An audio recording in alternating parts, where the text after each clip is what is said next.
স্বামী স্ত্রীর মহব্বত এটা আল্লাহর কাছে প্রিয়, নবীর সুন্নত, প্রশংসা করবেন। পৃথিবীর বিখ্যাত একজন খলিফা ছিলেন হারুন রশিদ। ওনার স্ত্রী ছিল জুবাইদা, বড় পরহেজগার, তাহাজ্জুদ গুজারি বিবি ছিল। টুপি সেলাই করে টুপি বানাইতেন, সুতা দিয়ে টুপি বানাইয়া এই টুপি বিক্রি করে জুবাইদা সংসার চালাইতো। রাজকোষ থেকে একটা পয়সাও নিত না, এত আবেদা সালেহা আলেমা ছিল। রাজকোষ থেকে একটা পয়সাও নিত না হযরত জুবাইদা।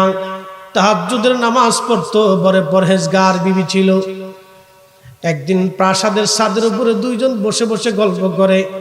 হারুন রশিদ নিজের স্ত্রীর প্রশংসা করতে করতে, গল্প করতে করতে, হাসি তামাশা করতে করতে পাম মারতে যায়, কয় বিবিরে তুমি অনেক সুন্দর। জুবাইদাকে, না কি কও তুমি, কিছু চালাক বউ আছে, ধুর তুমি পাম মারতেছো, বুঝছেন, পামে গলবার চাই না, সহজে বিরাট জ্বালা। তো পাম মারতেছে কিন্তু স্ত্রী পামে গলতেছে না। খলিফা হারুন রশিদ বলেই ফেলছে, বিবিরে যদি তুমি সুন্দর চাঁদের চেয়ে সুন্দর না হও তো তুমি 3 তালাক। তুমি যদি চাঁদের চেয়ে সুন্দর না হও তো 3 তালাক বলে ফেলছে। বলার সাথে সাথে জুবাইদা ডাক ডাকে, স্বামী আমার বললেন কি করলেন কি? চাঁদের চেয়ে তো মানুষ সুন্দর হতে পারে না, চাঁদই তো সুন্দর। আয় আয় চাঁদ মামা, টিপ দিয়ে যা, চাঁদের কপালে চাঁদ টিপ দিয়ে যা। ধান বানলে কুড়ো দিব, মাছ কুটলে মুড়ো দিব, কালো গায়ের দুধ দিব, চাঁদের কপালে চাঁদ টিপ দিয়ে যা। বাচ্চাকে খুশি করার জন্য মা চাঁদনি রাতে বাচ্চারে চাঁদের দিকে তাকায় তাকায় খুশি করায়। চাঁদ তো অনেক সুন্দর, স্বামী আমার করলেন কি আপনি? জুদা হয়ে যান, আমি আপনার জন্য হারাম, আপনি আমার জন্য হারাম। ইরাকের বাগদাদে বড় বড় আলেম আছে, আগে ডাকেন, সমাধান দিবে। সমাধানে যদি আপনি আমার জন্য হালাল থাকেন তাহলে আপনি আমার দেখতে পারবেন, নতুবা আপনার সামনে আমি যেতে পারবো না, আপনি হারাম, চলে যান। পরহেজগার বিবি স্বামী তারাই দিলেন। খলিফা ইরাকের বাগদাদের সমস্ত বড় বড় আলেম ওলামাদেরকে ডাকলেন। সমস্ত আলেমরা বোর্ড বসে মহা মুশকিলে পড়ে গেল। এই মাসালা তো কোরআন হাদিসের মধ্যে কোথাও নাই, কিন্তু কি করবেন? কিন্তু দলিলও দিতে পারতেছে না যে মানুষ চাঁদের চেয়ে সুন্দর কিভাবে হয়, কোনো দলিলও তো নাই। তখন ওলামা একরাম বলল, খলিফা মনে কিছু নিয়েন না, মানুষ চাঁদের চেয়ে সুন্দর হতে পারে না, সেই জন্য আমাদের ফতোয়া হলো আপনার স্ত্রী তালাক। খলিফার মনটা বেজার, হায় হায় আমি আমার ভালো বউটারে হারাইলাম, এত সুন্দর বউ, তাহাজ্জুদ গুজারি নামাজি বউ কোথায় পাবো? কথা তো সত্য, দেশে তো নারীর অভাব নাই, কিন্তু স্বামী ভক্ত নারী কয়জন? দেশে নারীর তো অভাব নাই, কিন্তু নামাজি নারী কয়জন? দেশে নারীর তো অভাব নাই, ভদ্র শালীনতা লাজুক নারী কয়জন? কি কথা কর না কে? এখন ঘরে ঘরে টিকটক নারী বের হয়ে গেছে, বেড়া বেডি সব এক লগে টিকটক করে। আবার দেখি বুরকাওয়ালা বেডিরাও টিকটক করা শুরু করছে। মানা যাক, দিয়ে যান, শুনিয়া যান। খলিফা হারুন রশিদ মন বেজার, কি করবেন তিনি? ইরাকের বাগদাদের সব আলেমরা ফতোয়া দিছে আপনার বউ তালাক হয়ে গেছে, উপায় কি? খলিফা হারুন রশিদ কয়েক মাস বিরাট মনে কষ্ট, রাজকাজ ছেড়ে দিলেন। সারিয়া দিয়া খলিফা হারুন রশিদ একদিন পরন্ত বেলায় তিনি গাছের নিচে নদীর ধারে বসে বিশ্রাম করতেছিলেন, আর খুব চিন্তা করতেছিলেন, আমি আমার স্ত্রী হারাইলাম, এখন হিল্লে দেওয়া লাগবে, আর এক বেড়ার লগে বিয়ে দিতে হবে, সেই বেড়া ছাড়লে তারপরে আমাকে আবার বিয়ে করতে হবে, কত বড় জ্বালার জ্বালা। না না না, আমার মতো এত বড় খলিফার স্ত্রী অন্য কারো কাছে হিল্লা যাবে, এটা কেমন কথা? উনি খুব দুশ্চিন্তায় পড়ে গেলেন, আমার একটা ছোট্ট ভুলের জন্য আমার জুবাইদাকে কষ্ট দিচ্ছি আমি। নিজের স্ত্রীকে খুব ভালোবাসতেন তিনি, চিন্তায় পড়ে গেলেন কি সমাধান দিবেন। গাছের নিচে বসে আছেন, হঠাৎ করে এক যুবক আলেম ওই রাস্তা দিয়ে যাচ্ছে, সালাম দিলেন, আসসালামু আলাইকুম রাহমাতুল্লাহ। মুরব্বী, আপনাকে সম্ভ্রান্ত পরিবারের মনে হয়, আপনার পরিচয় কি? বলে আমার পরিচয় আমি দেশের খলিফা হারুন রশিদ। বলে হা, আপনি খলিফা হারুন রশিদ তো মন বেজার কেন, গাছের নিচে বসে আছেন কেন, কি ব্যাপার? তখন খলিফা ডাক দিয়ে বললেন, বেটা, এদেশের বড় বড় আলেম যা সমাধান দিতে পারে নাই, তোমার মতো শুকরা আলেমের কাছে বলে লাভ কি? বলে, হুজুর বলেন কি হয়েছে? সিংহের দরজায় ইঁদুরের দরকার হয়।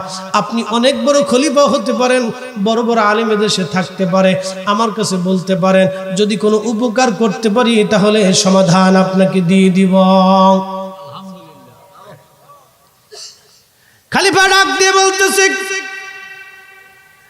আরে যুবক, আমার স্ত্রীর প্রাসাদের সাথে একদিন পর্যন্ত রাত্রিবেলা দুইজন গল্প করতে করতে বলে ফেলছি, বিবি তুমি চাঁদের চেয়ে সুন্দর যদি না হও তাহলে তুমি 3 তালাক। ইরাকের সব আলেমরা ফতোয়া দিয়েছে আমার স্ত্রী তালাক হয়ে গেছে।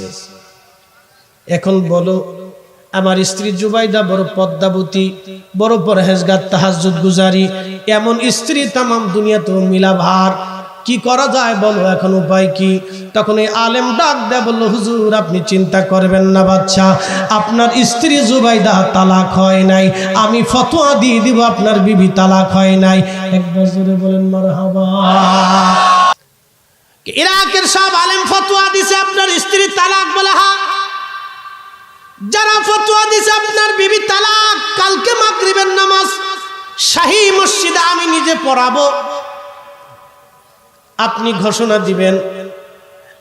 ঘোষণা দিবেন যে বাদশাহ শাহী মসজিদে আপনার মেহমান এই যুবক আলেম কালকে মাগরিবের নামাজ পড়বে, আপনি নিজে ঘোষণা দিবেন। আর ইরাকের সব আলেমদেরকে এক কাতারে ওই মাগরিবের নামাজ আদায় করার জন্য হুকুম দিবেন। খলিফা বললেন, ঠিক আছে যাও, তাহলে কালকে আসো। আসরের নামাজের পরে যুবক আলেম ধীরে ধীরে গেলেন শাহী মসজিদে। মাগরিবের নামাজের সময় আজান পড়ল।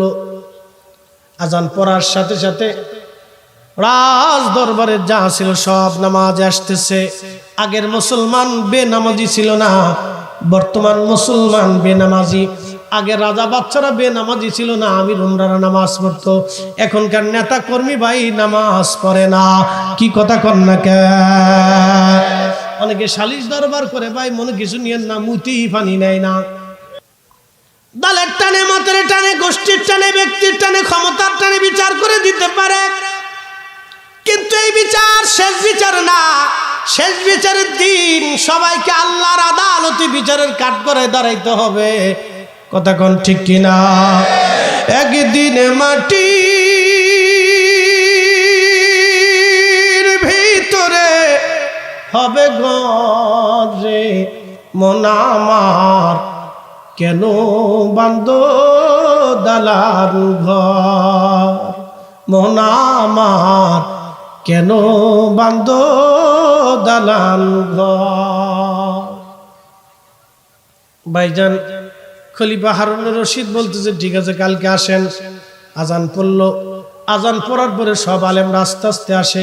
খলিফা ঘোষণা দিলেন, আমার একজন মেহমান আছে, যুবক আলেম, তার নাম ইউসুফ। আজকে মাগরিবের নামাজের ইমামতি তিনি করবেন। শাহী মসজিদের ইমাম সাহেব, আমার হুকুমে তিনি মাগরিবের নামাজের ইমামতি করবেন। আপনারা সবাই ওনার পিছনে ইক্তেদা করবেন। মাগরিবের নামাজের পরে উনি ফতোয়া দিবেন, আমার স্ত্রী জুবাইদা তালাক হয় না, উনি দলিল দিয়ে যাবে। খলিফা ঘোষণা দিছে, নামাজে দাঁড়াইছে। যুবক আলেম নামাজে দাঁড়াইছে। আলহামদুলিল্লাহি রাব্বিল আলামিন আর রহমানির রহিম মালিক ইয়াউমিদ্দিন ইয়্যাকা না'বুদু ওয়া ইয়্যাকা নাস্তাঈন। সূরা ফাতিহা পড়ছে প্রথম রাকাতে। ওয়াত-তিন ওয়াজ-যাইতুন ওয়া তুরি সিনিন ওয়া হাদাল বালাদিল আমিন। লাকাদ খালাকনাল ইনসান, ইনসান হবে লাকাদ খালাকনাল ইনসানা ফি আহসানি তাকওয়িম। লাকাদ খালাকনাল ইনসানা, আল্লাহ বলেন আমি অবশ্যই মানবকে সুন্দর অবয়ব দিয়ে সৃষ্টি করেছি। লাকাদ খালাকনাল ইনসানা ফি আহসানি তাকওয়িম, আমি মানুষকে সুন্দর অবয়ব দিয়ে আকৃতি দিয়ে বানাইছি। চিৎকার মেরে জোরে বলেন আল্লাহু আকবার। মানুষের চাইতে সুন্দর কিছুই নাই। এই যে ফুল আপনি দেখেন, ফুল এটা সুন্দর না, এর চাইতে বেশি সুন্দর মানুষ। আল্লাহ বলেন লাকাদ খলাকনাল ইনসানা ফি আহসানি তাকওয়িম, আমি মানুষকে অত্যধিক সুন্দর অবয়ব দিয়ে মানুষ বানাইছি। আল্লাহ মানুষকে সুন্দর করে বানাইছে। আল্লামা ইমাম ইউসুফ তিনি পড়তে লাগলেন লাকাদ খলাকনাল ইনসান, এই ইনসানের জায়গায় বলতে যায় তিনি বললেন লাকাদ খলাকনাল কমার, লাকাদ খলাকনাল কমার। মানে হাদ্দির মুসলমান, আল্লাহ নবীর 11 জন স্ত্রী, আমাদের 11 জন মা। মারহাবা বলবেন না? 11 জন মা আমাদের। সবাই চারপাশ দিয়ে ঘিরে ধরে এসে বলতেছি ইয়া রাসূলুল্লাহ, আজকে বলতে হবে আপনি কারে বেশি ভালোবাসেন। আল্লাহর নবী বললেন বিবির, আরে কালকে সকালবেলা ফজরের নামাজের পরে বলবো কারে ভালোবাসি। এশার নামাজ পড়ে আল্লাহর নবী 11টা খেজুর নিলেন। আম্মা জান আয়েশার ঘরে যায় একটা খেজুর দিয়ে বলেন আয়েশার, আমি তোমার খুব ভালোবাসি। আম্মা জান সাউদার ঘরে যায় বলেন সাউদার, আমি তোমার খুব ভালোবাসি। আম্মা জান উম্মে সালমার ঘরে যায় বলেন সালমার, আমি তোমারে ভালোবাসি। আম্মা জান উম্মে হাবিবার ঘরে যায় বলেন হাবিবার, আমি তোমারে ভালোবাসি। এইভাবে 11 জন স্ত্রীর ঘরে যায় 11টা খেজুর দিয়ে বললেন তোমারে ভালোবাসি, তোমারে ভালোবাসি। সকালবেলা সবাই আইসে, হুজুর কারে ভালোবাসেন কইতে হইব। আল্লাহর নবী তার মিশে কথা বলবে না, সবাই জানে আজকে পেঁচে ফেলাইছি। সব বিবিরা মনে করছে আজকে পেঁচে ফেলাইছি, দেখি কারে ভালোবাসে। আজকে মুখ থেকে বেরোয় আসবে, নবী মিশে কথা বলবে না। আল্লাহর নবী মুস্কি হাসি দিয়ে বলেন কালকে রাত্রি বেলা যারে খেজুর দিছি তারে ভালোবাসি। আম্মা জান আয়েশা কা আলহামদুলিল্লাহ, আম্মা জান সাউদা কা আলহামদুলিল্লাহ, উম্মে সালমা কা আলহামদুলিল্লাহ। একজন আরেকজনের দিকে তাকায় তুমি আলহামদুলিল্লাহ কও কা? আমারও তো খেজুর দিছে। তুমি কাউকে আমারও তো দিছে, সবাইকে আমারও তো দিছে। এটা ছিল আল্লাহ রসুলের হিকমত। এই জন্য যার বউ আছে শুনে রাখবেন, একটু পাম দিয়ে রাখবেন, পাম। আর দুনিয়া তো আসাদু মিনাল পাম, একটু পাম সাম না দিলে বিরাট বড় বিপদ। মাঝে মধ্যে পাম দেওয়া লাগে, পাম। মহিলারা পামে খুশি হয়, জোরে কান মারহাবা। আল্লাহ নবী বলছেন 3 জায়গায় মিছে কথা বলা যায়।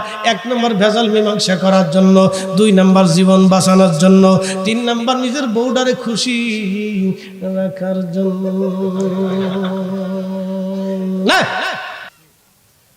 খাজা বাবা তারাবির নামাজ পড়ছে 20 রাকাত। 1000 বছর ধরে দেশের মানুষ তারাবি পড়ে 20 রাকাত। যদি বলেন খাজা বাবা ঠিক তাহলে ওরা বেঠিক, আর যদি বলেন ওরা ঠিক তাহলে খাজা বাবা বেঠিক। আর খাজা বাবা যদি বেঠিক হয় তাহলে এদেশের মুসলমান বেঠিক। 800 বছর ধরে যারা কবরে চলে গেল সব বেঠিক। তাহলে কবর থেকে উঠে আর নতুন করে কালমা পড়াইতে হবে। তার মানে ওরা যারা বুঝাইতে চায় যে খাজা বাবা বেঠিক, ওদের লুঙ্গির কাপড় উঁচা করে টেস্ট করার দরকার যে মুসলমানই দিছে কিনা। আজ করলে কি লাভ, শুনলে কি লাভ? লাভ হবে তার আমলে, আমলেও লাভ হবে না নবী প্রেম না থাকলে দিলে। নবী প্রেম থাকলে দিলে লাভ হবে কম, আমলে সুপারিশ করবেন নবী রোজ হাসরের ময়দানে। জ্ঞানী যারা বুঝে তারা শুধু ইশারায়, নাদানের বুঝাইতে পারে আসে কে কোথায়। জ্ঞানীর মতো জ্ঞানী হলে অল্প কথাই বুঝে, কচুর মতো কচু হলে অল্প জালেই সিজে।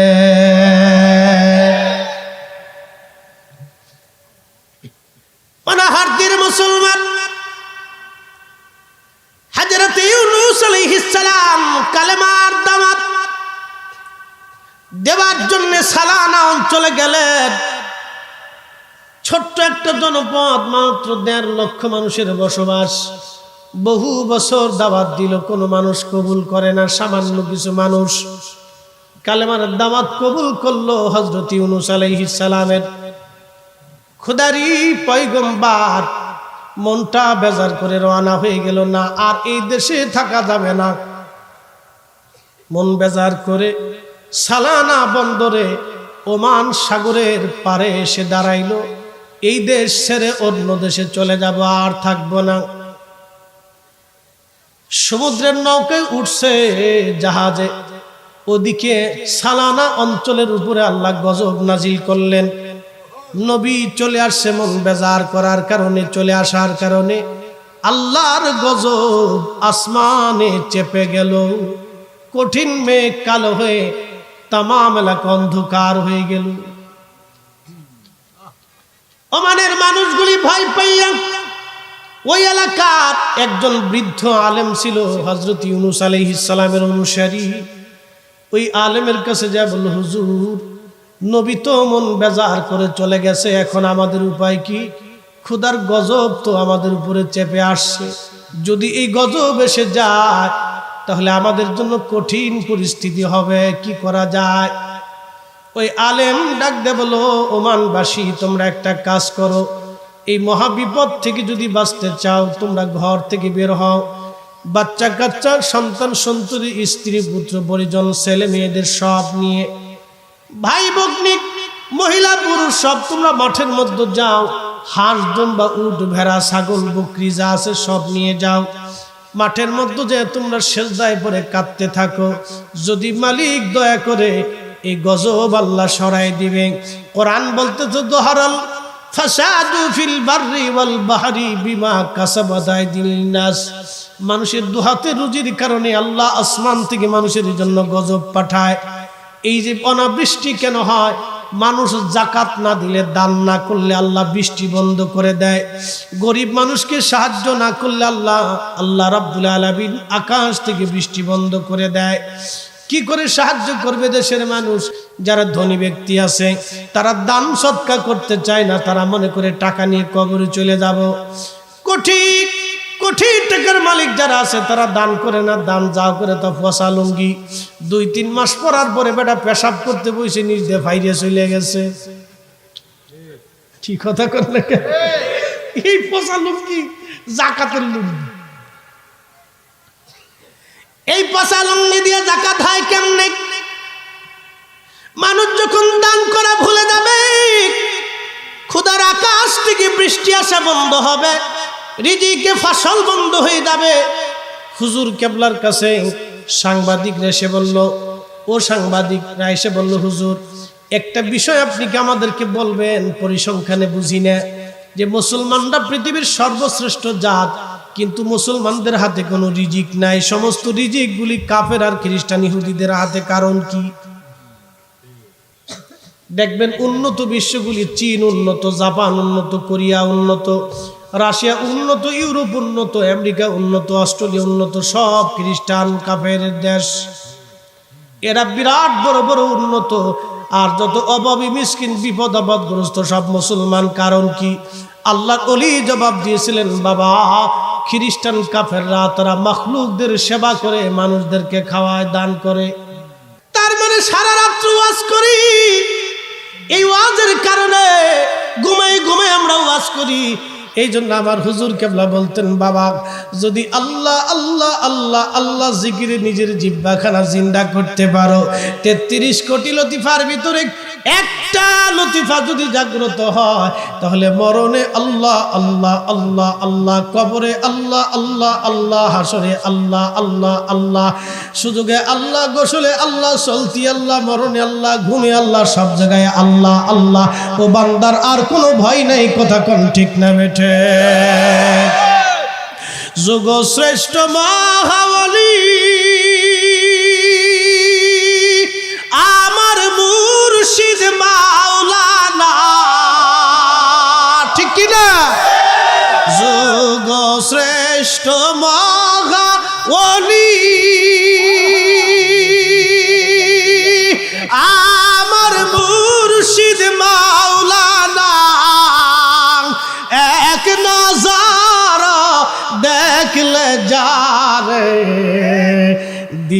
দিলের জ্বালা থাকে না, এশকের গভীর তত্ত্ব যদি জানিতে চাও, প্রেমের গভীর তত্ত্ব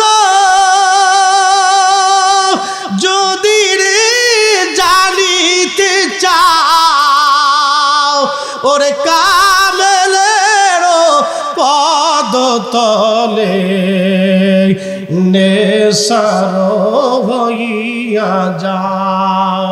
কথা বলেন ঠিক না বেঠে? বন্ধুগণ, খুবই মনোযোগ দিয়ে কথাগুলি শুনে যাবেন, না কষ্ট হইতেছে আপনাদের?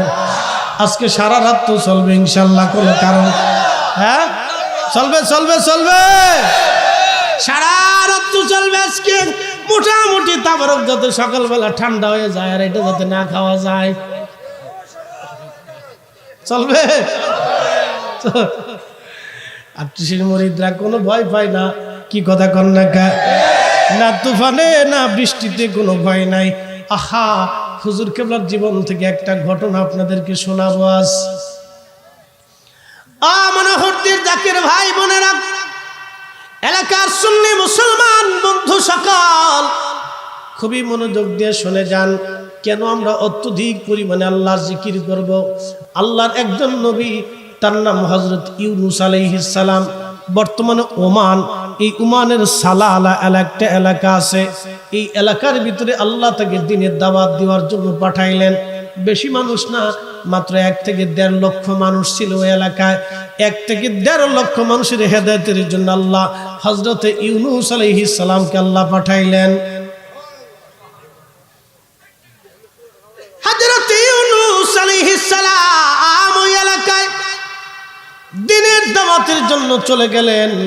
আল্লাহর পয়গম্বর যখন দ্বীনের দাওয়াতে গেলেন, যাওয়ার পরে ওই এলাকার মানুষ হযরত ইউনূস আলাইহিস সালামকে মানল না, দ্বীন কবুল করল না। দেখেন, আগের জমানার নবীরা দ্বীন প্রচারের জন্য কত কষ্ট করত। আগের জমানার উম্মতদের অন্তর বিরাট বড় বড় শক্ত পাথরের মতো ছিল, কিন্তু এই জমানার নবীর উম্মতের অন্তর খুব মোমের মতো নরম। আগের জমানার কোন নবীর একজন উম্মত, কোন নবীর কোন উম্মতি নাই, কিন্তু দেখেন এই জমানায় আমার নবীর উম্মতের, আল্লাহর ওলিদের মুরিদের সংখ্যা লাখে লাখে, কোটি কোটি। কথা কোন ঠিক কিনা? কোটি কোটি। খাজা বাবা আজমিরি একা, খাজা বাবা আজমিরি একা, আমরা লাখে লাখে কোটি কোটি মুসলমান। খাজা বাবা আজমিরি একা, খাজা বাবা আজমিরি একা। এ দেশের উপমহাদেশে আলেম আছে প্রায় 50 লক্ষ। 50 লক্ষ আলেম যা করতে পারে নাই, খাজা বাবা একা তাই করছে। মনোযোগ দিয়ে দেন, আজকে একটা পরিসংখ্যান দিই। এখানে মাহফিল হয়, সেখানে মাহফিল হয়, ভারতে মাহফিল হয়। আমি ওই জানুয়ারিতে ইন্ডিয়াতে মাহফিল লাগছি। আমাকে ভদ্রলোক বলল, হুজুর আপনাকে রিসিভই করব, প্রায় 5000 মোটরসাইকেল থাকবে খালি আপনার রিসিপশনে। বললাম আপনাকে রিসিভ করব বিমানবন্দর থেকে, 5000 শুধু মোটরসাইকেল আপনার থাকবে। আর কি পরিমাণে মানুষ হবে আপনি শুধু বুঝেন। আপনি আসবেন এই কথা শোনার কারণে আমার কাছে প্রায় 250 ফোন এই পর্যন্ত আইছে যে হুজুর আসবে কিনা। মনোহরদের ভাইরা, মনোযোগ দিয়ে শুনিয়া যান। এমন পীরের গোলামি আমরা করি যার পাওয়ার দুনিয়াতেও যেমন, দুনিয়ার নিচে যাওয়ার পরেও তার চাইতে 70 গুণ বেশি। এই কথা কর না, জোরে বলেন। অলিদের পাওয়ার কি কবরে মাটির নিচে গেলে কমে যায়? স্বর্ণের টুকরা উপরেও স্বর্ণ, মাটির নিচেও স্বর্ণ। হীরার টুকরা মাটির উপরেও হেরা, মাটির নিচেও হেরা। আল্লাহর ওলিরা মাটির উপরেও ওলি, মাটির নিচেও ওলি। বিশ্ব ওলি মাটির উপরেও ওলি, মাটির নিচেও বিশ্ব ওলি। কি কথা কর ঠিক কিনা? মনোযোগ দিয়ে শুনিয়া যান।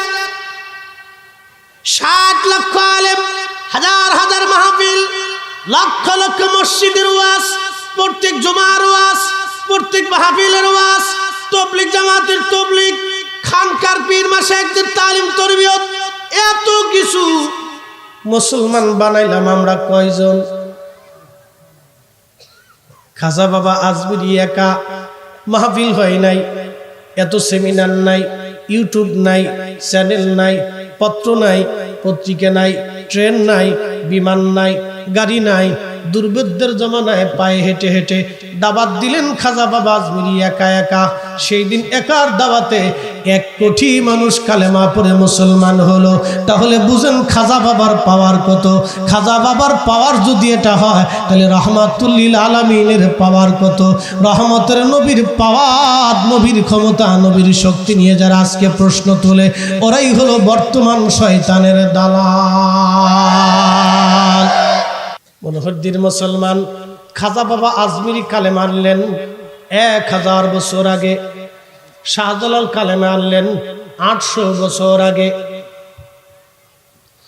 খাজা বাবা আজমিরি কালেমা আনছেন 1000 বছর আগে। 1000 বছর আগে খাজা বাবা যদি এইভাবে নামাজ পড়তো তাহলে 1000 বছর ধরে উপমহাদেশের মুসলমানরা এইভাবে নামাজ পড়তো। কথা কন না কে জোরে কন।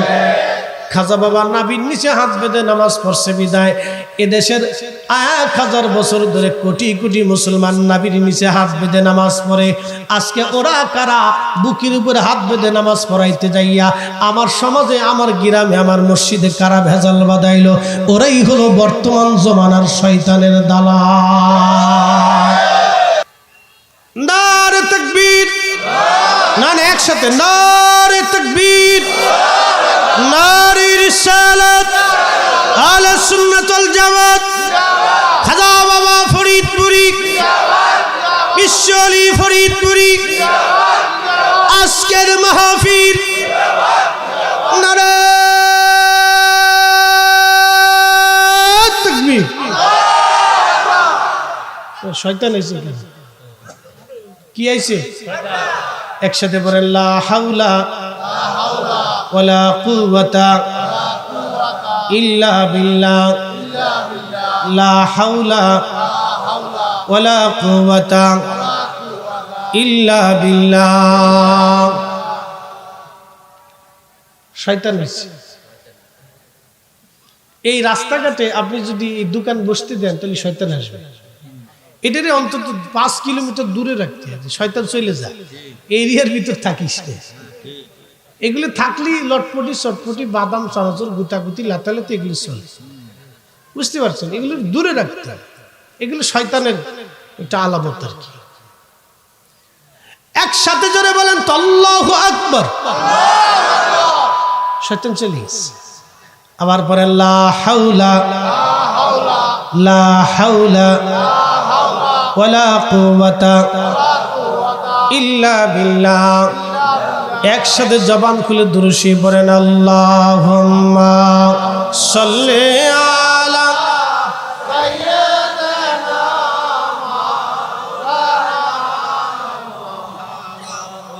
ওয়া আলা আলি সাইয়্যিদিনা।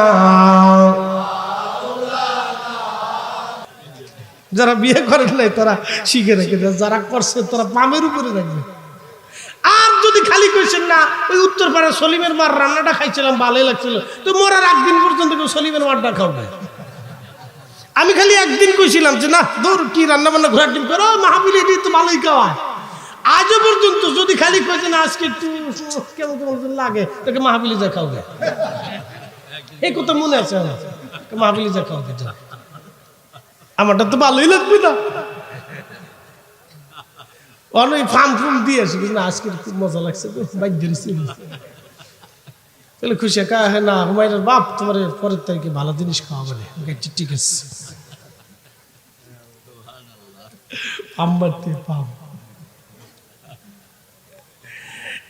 মুসলমান বিবি খুশি আল্লাহ খুশি। হুজুর বউ খুশি আল্লাহ খুশি কে?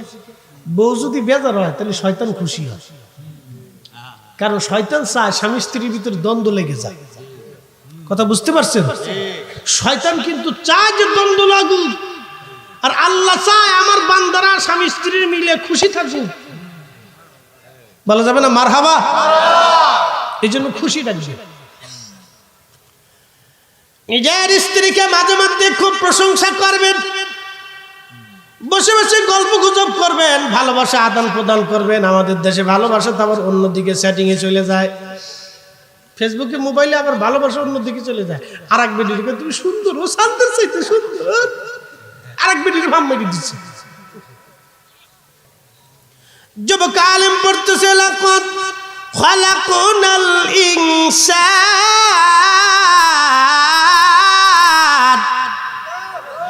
ইনসান না পড়িয়া যুবক আলেম বলল লাকাদ খালাকনাল কমারা ফি, কমার মানে চাঁদ, ইনসান মানে মানুষ। আল্লাহ এই আয়াতে ইনসান শব্দ ব্যবহার করেছেন, চাঁদের কথা আল্লাহ বলেন নাই। ইমাম ইউসুফ পড়তেছে লাকাদ খালাকনাল কমারা, পিছন দিক থেকে আলেমরা বলল আল্লাহু আকবার, মানে লুকমা দিছে, ভুল হইতেছে। আবার ইমাম ইউসুফ শুরু করছে ওয়াত্তিন ওয়াজ্জাইতুন ওয়াতুরি সিনিন ওয়া হাদাল বালাদিল আমিন লাকাদ খালাকনাল কমারা ফি, পিছন দিক থেকে আবার আল্লাহু আকবার, মানে আবার লুকমা এসে আপনার ভুল হচ্ছে।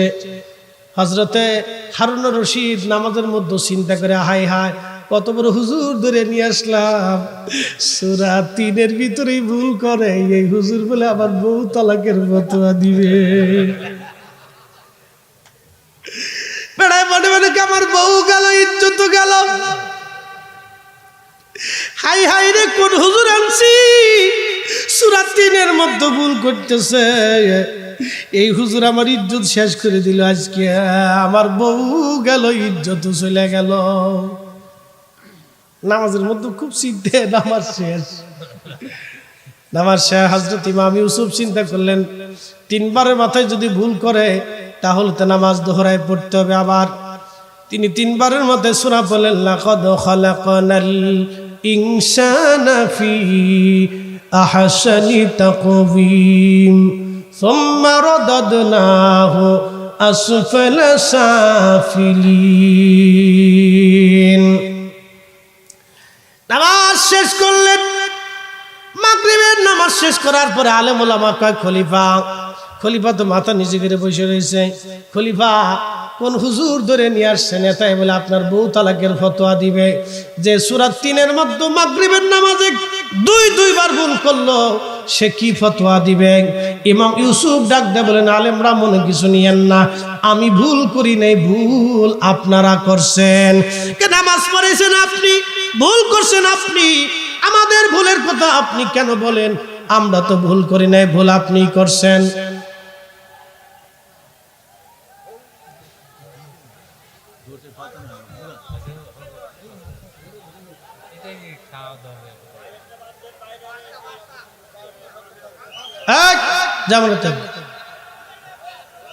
একসাথে বলে আল্লাহু আকবার, নারে তাকবীর, নারে রিসালাত, আবার বলি লা হাওলা ওয়ালা কুওয়াতা ইল্লা বিল্লাহ। এই শয়তানে ধরছে, বিরাট বড় শয়তানে ধরছে। এই দোকানগুলি নিয়ে একটা বিরাট বড় সমস্যা, রাস্তাঘাটে এগুলি নিয়ে একটা বিরাট বড় প্রবলেম।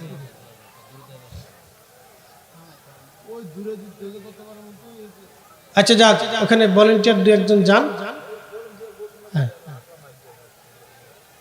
ভলেন্টিয়ার ২-১ যাই, ওই পোলাপানের পারাপারি আর কি।